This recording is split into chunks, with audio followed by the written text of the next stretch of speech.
Hello guys, magandang araw po sa lahat. Andito na naman po tayo ngayon. Bali, ngayong araw ay papakita ko po sa inyo yung pagka-house in ang tawag doon. Yung pagpapasok ng mga baka bago magsimula yung milking. Dito namin ipapasok sa yard. So, kailangan kunin, tsaka itulak papasok rito. Pero una sa lahat siguraduhin mo muna na okay na yung gate, nakaset yung gate, bukas yung gate, napapasok yung baka. Tapos sisiguraduhin mo rin na kailangan yung mga dadaanan ng mga baka diretso lang po sa papunta dito sa yard. Yung ibang gate na sa ibang paddock papunta, kailangan po ay nakasarado yon para hindi po sila magbibiglang liko. So guys, samahan nyo po ako.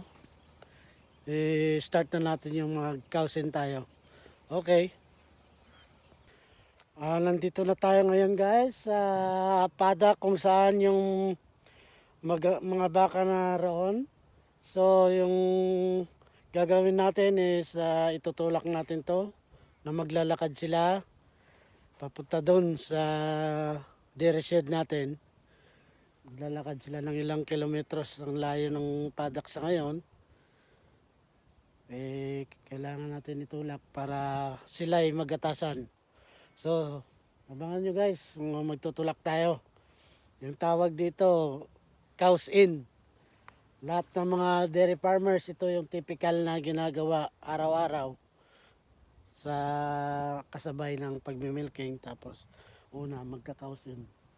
Okay, sige, keep watching guys.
Yep.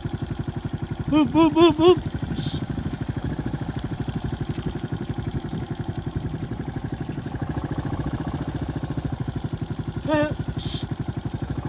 Move, move, move, move, move.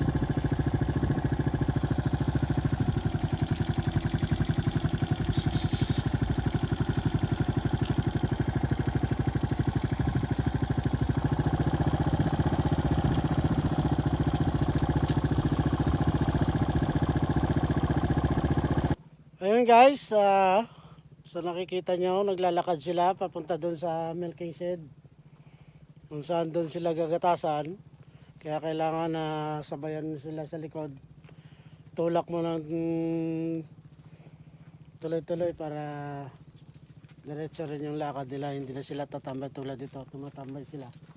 Kasi kung saan may nakikita silang damo sa daan, titirahin talaga nila.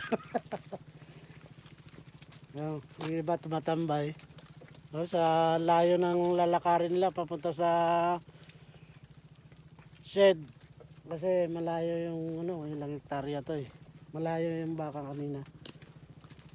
Ayan guys, abangan yung pagdating natin mamaya sa yard. Sasara na natin sila. Okay.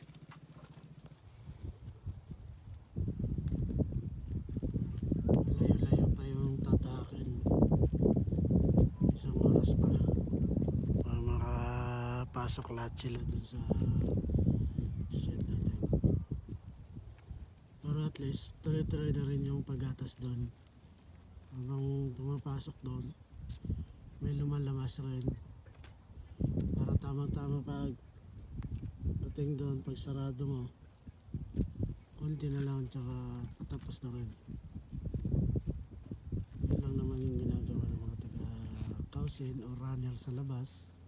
Yun. Medyo mabagal lang yung paglakad nila ngayon kasi medyo umulan kanina. Medyo maputik-putik yung daan.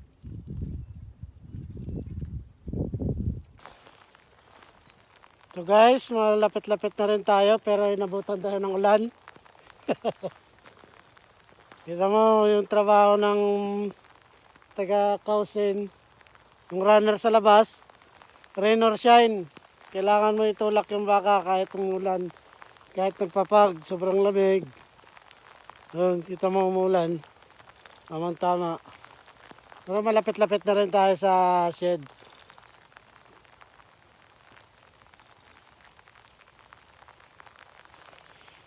Rain or shine pa yung trabaho ng taga-kausin.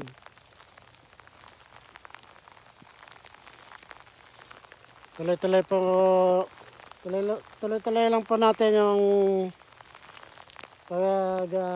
abangan nyo na lang yung pag doon na tayo mamaya malapit na sa yard.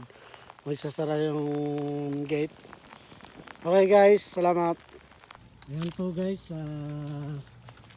sasara na natin to. Dito na tayo sa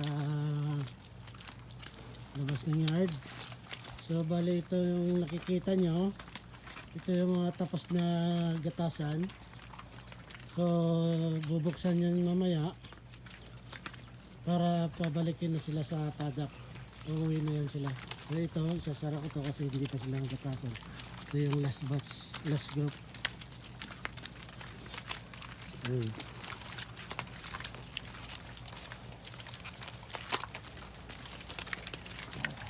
Ayan, marami na rin yung gatasan.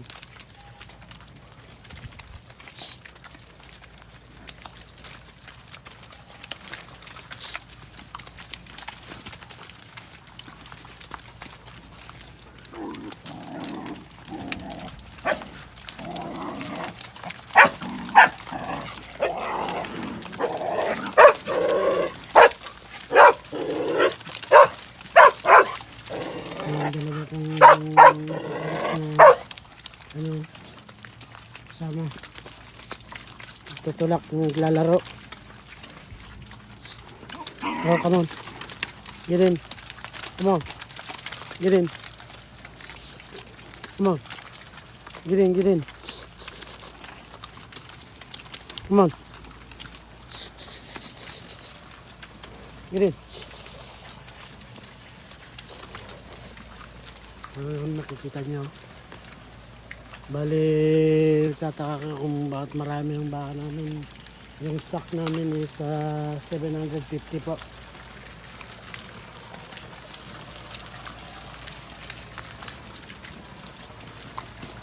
Yun, sa loob ng shed.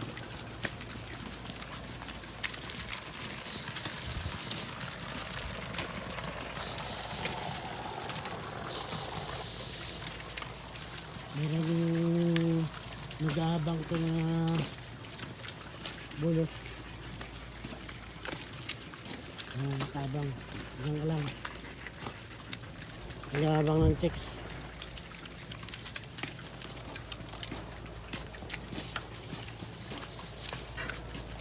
Diyan marami-rami pang motor.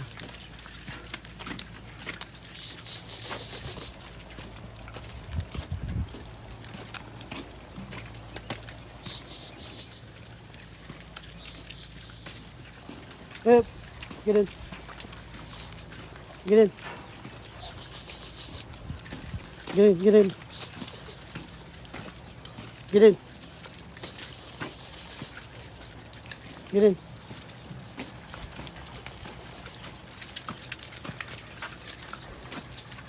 Sasarado lang natin to.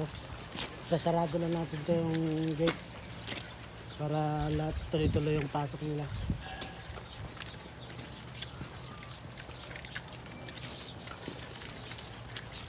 Ito nyo. Doon sa loob, ginagatasan.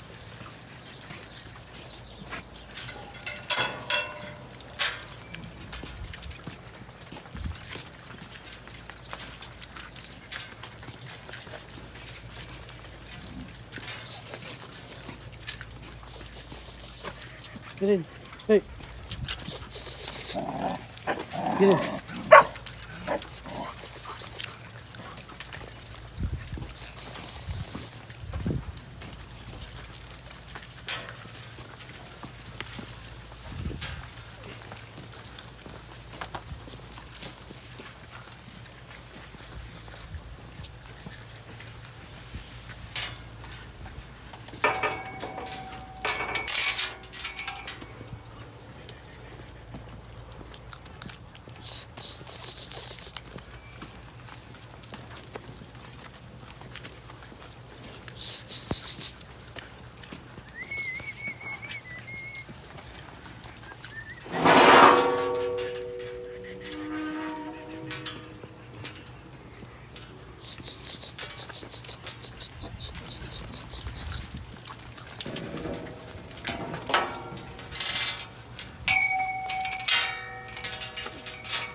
Ayan guys, nasarado na natin sila.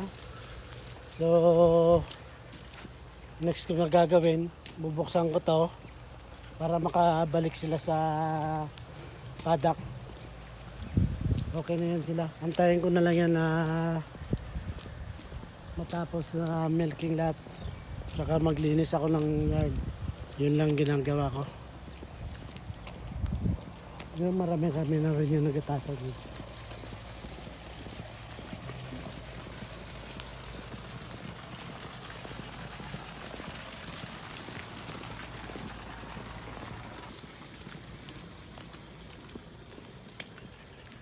Bubuksan ko to sila.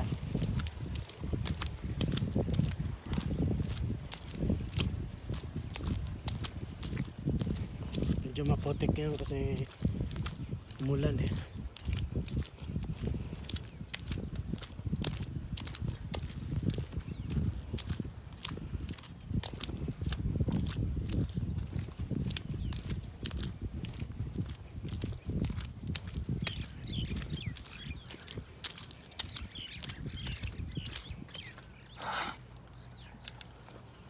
Bubuksan natin tong gate. Sasara natin dito para hindi sila pumunta dito. Doon sila didiretso sa kabila. Sarado yan para hindi sila lulusot dyan. Dito sila didiretso. Tapos buksan natin to. Sarado naman natin dito para hindi rin sila lalabas dyan. Ayun, diretso na yan dyan sila.